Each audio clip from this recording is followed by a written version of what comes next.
penjelasan selanjutnya untuk materi GC, kita mulai dari kromatogram. Jadi kromatogram itu adalah hasil dari analisis GC, kita sebut sebagai kromatogram. Bentuknya seperti yang ada di gambar B.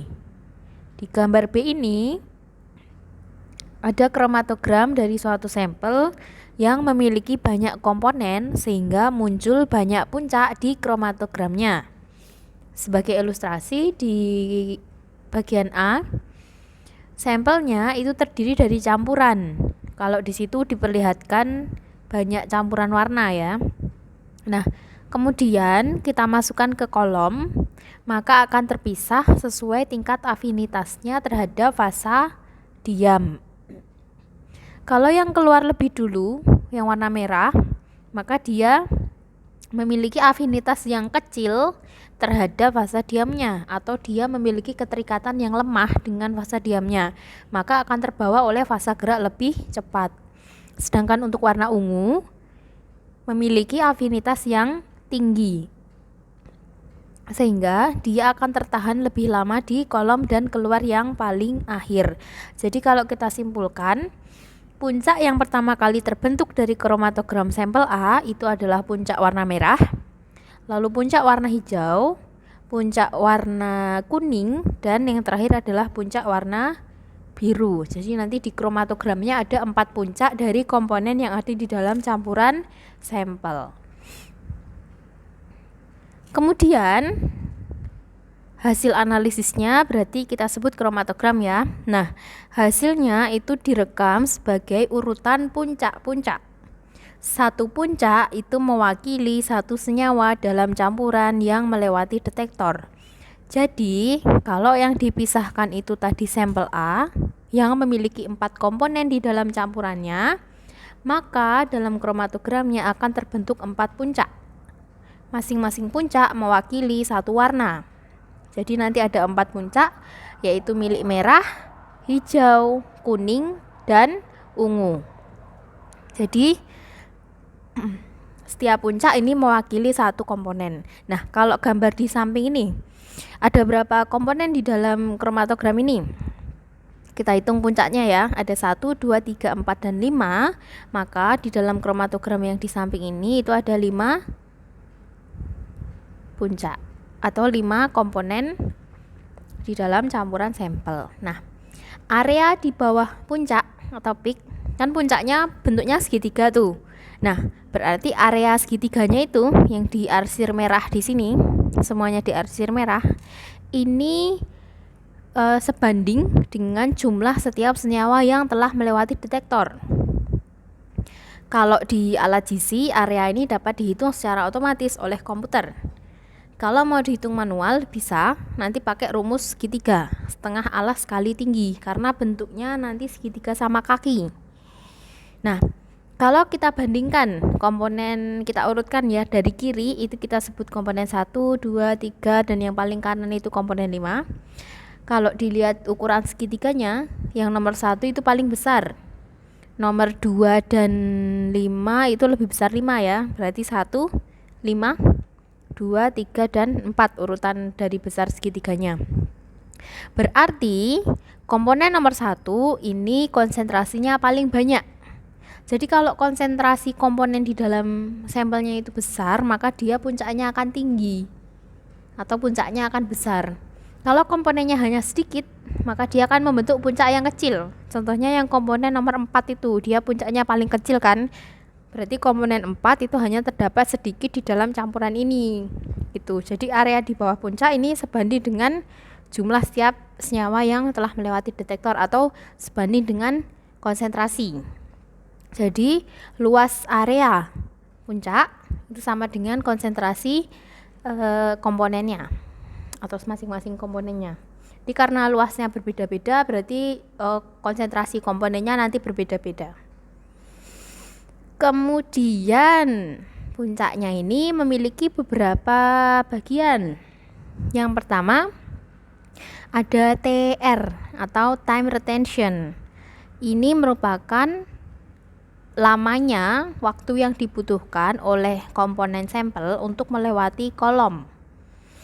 waktunya ini diukur berdasarkan waktu sejak dari saat sampel diinjeksikan sampai pada titik di mana menunjukkan tinggi puncak maksimum untuk senyawa itu. Jadi dari sampel diinjeksikan sampai sampelnya melewati detektor. Mudahnya seperti itu.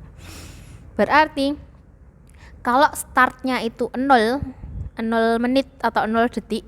Nah, kalau misalnya dia udah melewati kolom nih, masuk ke detektor dalam waktu 30 detik. Nah, berarti time retentionnya itu 30 detik. Itu diukur dari puncak segitiganya, kemudian ditarik ke bawah. Nah, kromatogramnya itu nanti yang bawah itu adalah waktu. Waktu. Kemudian ada namanya WB atau lebar puncaknya. Berarti dia lebar atau alas dari segitiganya ya.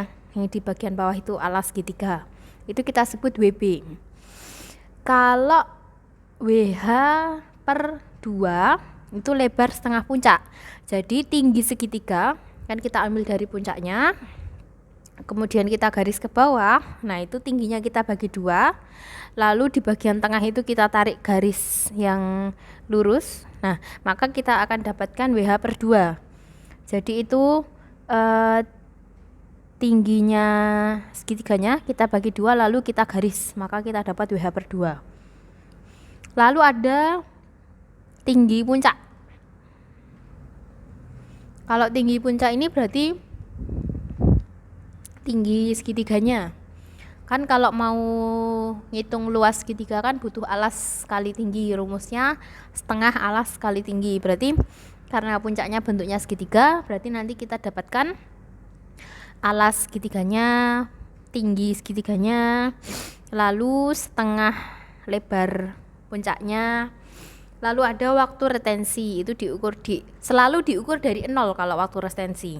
Berarti senyawa yang keluar lebih cepat, yang tidak suka dengan fasa diamnya, maka dia akan memiliki waktu retensi yang paling kecil, karena kan dia hanya lewat saja di kolom tapi tidak tertahan oleh fasa diam. Nah, kalau komponen yang keluar paling akhir ini nanti memiliki waktu retensi yang paling besar karena dia butuh waktu untuk melewati kolom. Kenapa? Karena dia tertahan di fasa diamnya, jadi gerakannya cenderung lebih lambat untuk keluar dari kolom, gitu ya.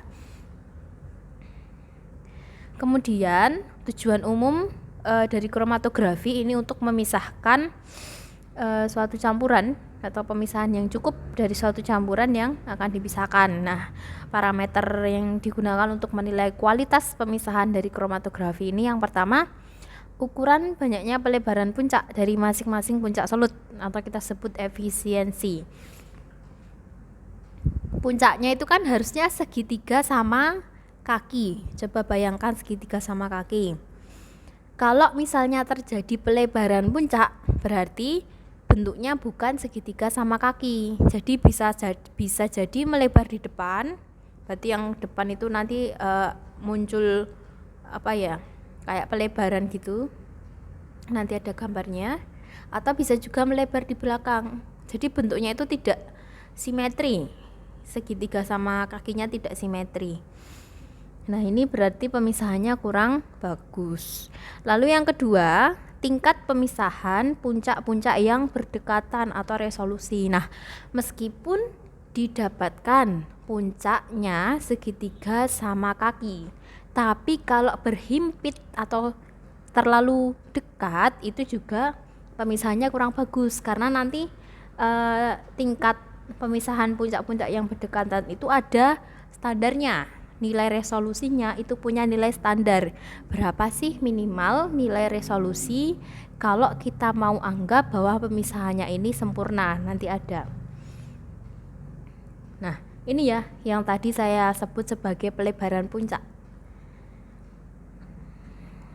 Kalau yang kita inginkan itu kan segitiga sama kaki. Jadi kaki segitiga sebelah kanan dan yang sebelah kiri itu sama. Jadi benar-benar segitiga sama kaki itu adalah puncak yang sempurna. Kita sebut sebagai puncak Gauss. Kalau terjadi pelebaran puncak di belakang gambar yang tengah itu namanya tiling. Kalau terjadi pelebaran puncak di depan, itu namanya fronting. Berarti kalau terjadi tiling dan fronting, pemisahan dari komponen sampel ini kualitasnya masih kurang bagus proses analisisnya. Nah, tailing dan fronting itu tidak dikehendaki karena menandakan bahwa pemisahan sampelnya kurang baik. Nah, tailing dan fronting ini sendiri bisa disebabkan karena ukuran sampel yang terlalu besar sehingga fase geraknya atau gas pembawanya itu tidak mampu membawa solut dengan sempurna karena akan terjadi pengekoran atau interaksi yang terlalu kuat antara solut dengan fasa diam. Jadi komponen sampelnya itu terlalu tertahan di fasa diamnya yang dapat menyebabkan si solutnya ini atau si komponen sampelnya ini akan sukar terelusi atau sukar melewati kolom sehingga bisa menyebabkan puncak yang mengekor. Yang terakhir, ada pengotor atau kontaminan di dalam sampelnya sehingga menimbulkan puncak yang mendahului. Jadi pengotornya ini nanti menimbulkan pelebaran puncak di depan. Itu ya.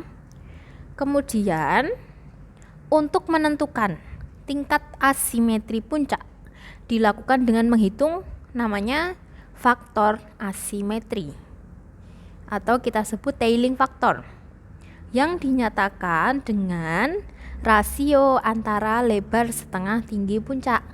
Jadi kan kalau kita punya segitiga sama kaki kan harusnya itu kan bisa dibagi dua. Kita tarik garis dari puncaknya ke bawah. Jadi kita bagi dua dari puncaknya, kita tarik garis ke bawah. Maka akan kita peroleh seperti di gambar ini, bagian A dan bagian B. Kalau puncaknya itu benar-benar simetri, benar-benar segitiga sama kaki, A dan B ukurannya pasti sama. Nah, cara mencari TF-nya atau tailing factor atau faktor asimetri itu kita bagi A per B. Kalau segitiganya simetri kan berarti hasilnya 1 nilai TF-nya. Nah, ini menunjukkan bahwa puncak kromatogram tersebut bersifat simetri atau benar-benar segitiga sama kaki.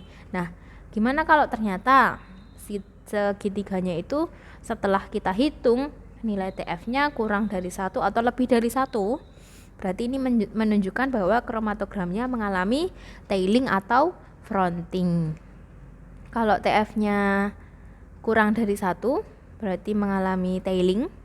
Kalau TF-nya lebih dari 1 berarti mengalami fronting. Gitu ya cara mencarinya.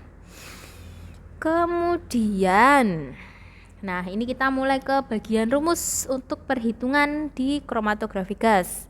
Untuk kolom kromatografi, jumlah lempeng atau plate number kita lambangkan N besar, ini digunakan sebagai ukuran dari efisiensi untuk pemisahan dengan GC. Rumusnya ada 2, bisa memakai salah satu.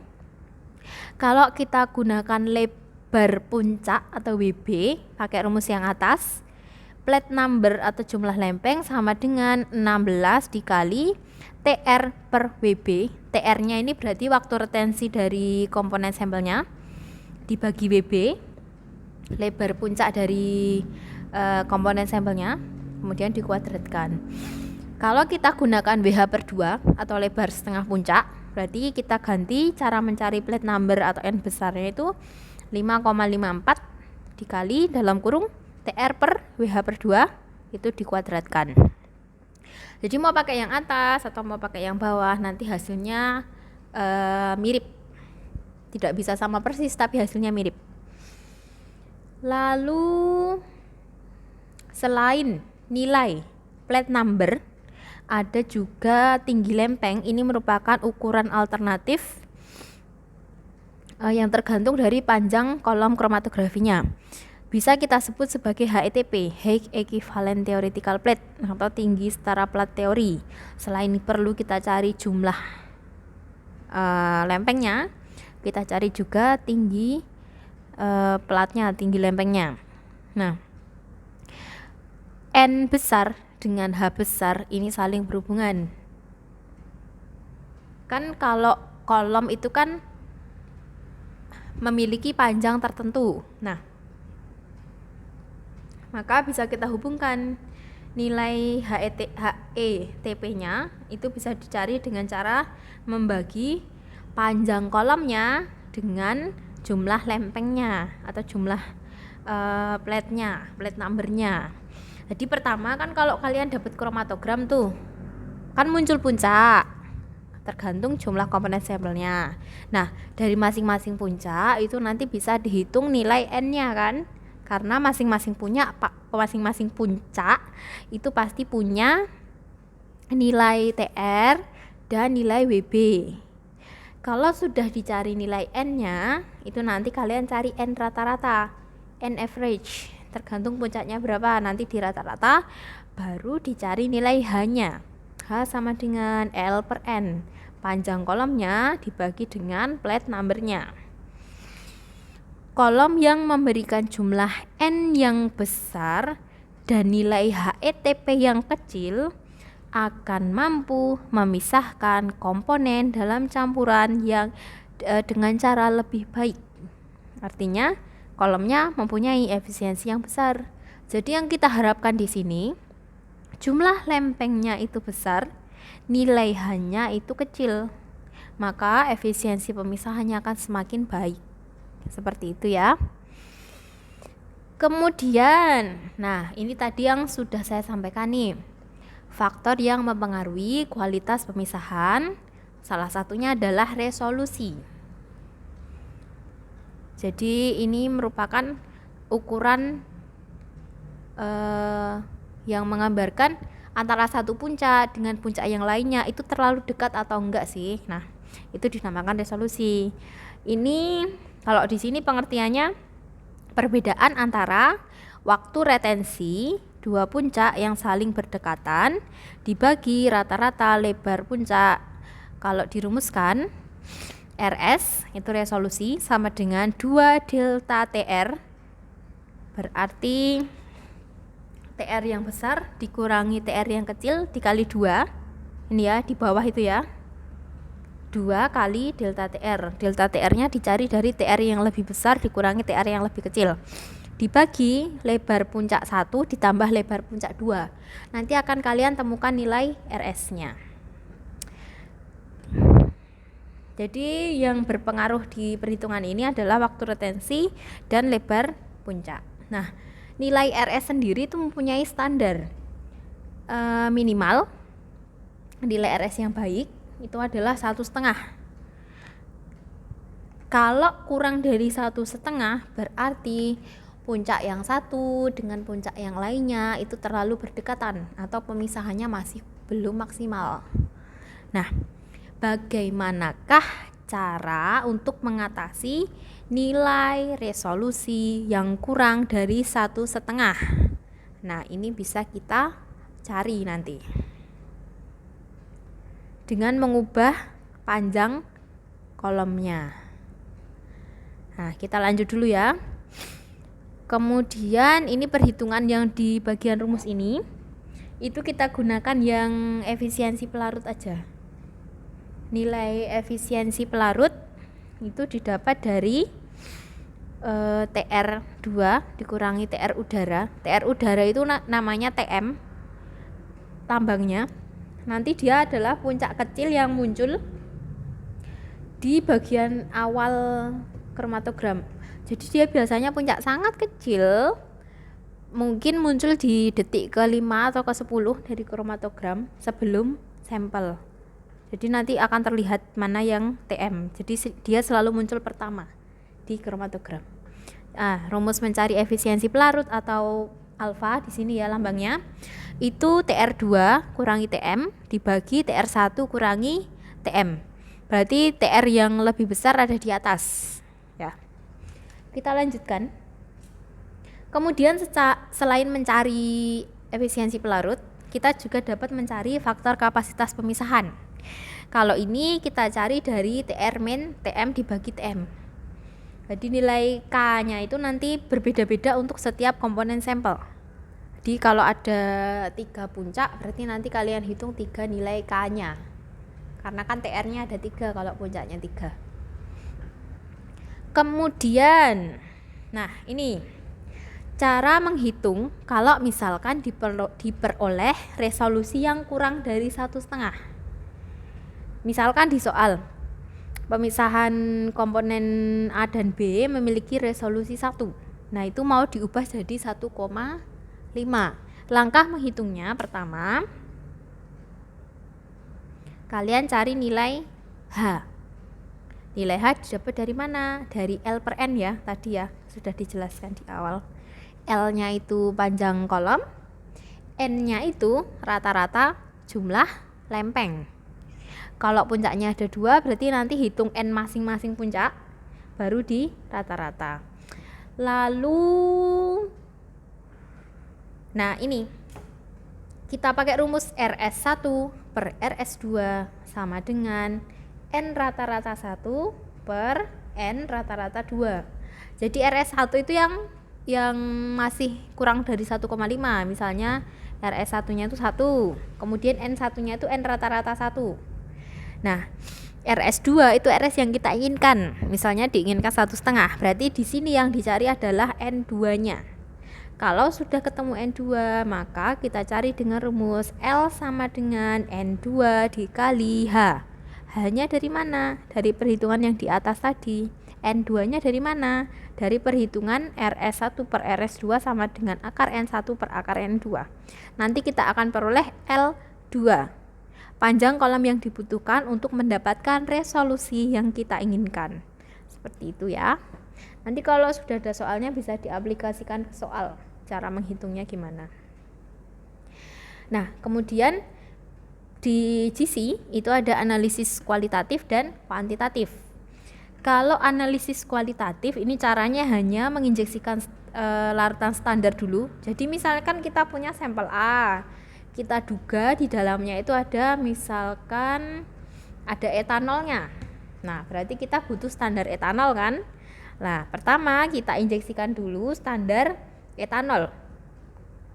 Setelah itu kan kita dapatkan kromatogram dari etanol murni.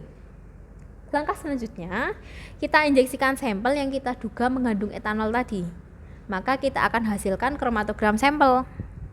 Nah, itu kita bandingkan dengan cara mencocokkan kromatogram sampel dengan kromatogram standar yang tadi kita buat.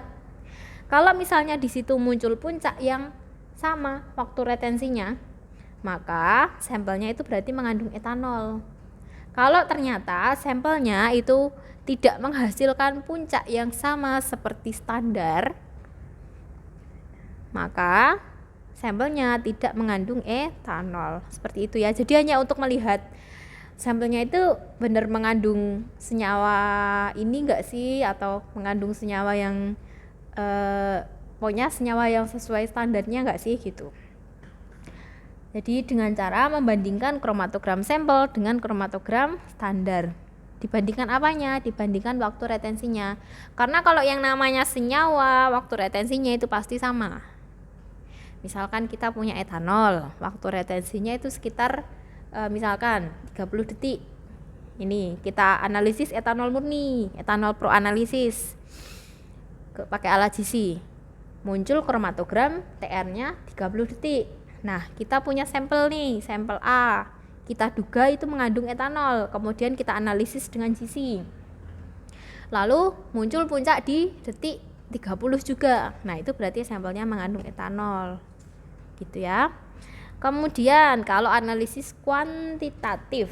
Nah, ini nanti pakai kelimpahan relatif atau relative abundance yang menyatakan banyaknya persen senyawa dalam sampel.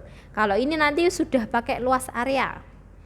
Jadi kan tadi kalau puncak di kromatogram itu kan ada luas areanya. Luas area itu setara dengan konsentrasi komponen di dalam sampel. Nah, itu nanti untuk menghitung persen senyawa di dalam sampel. Sekian ya untuk penjelasan materi kromatografi gas.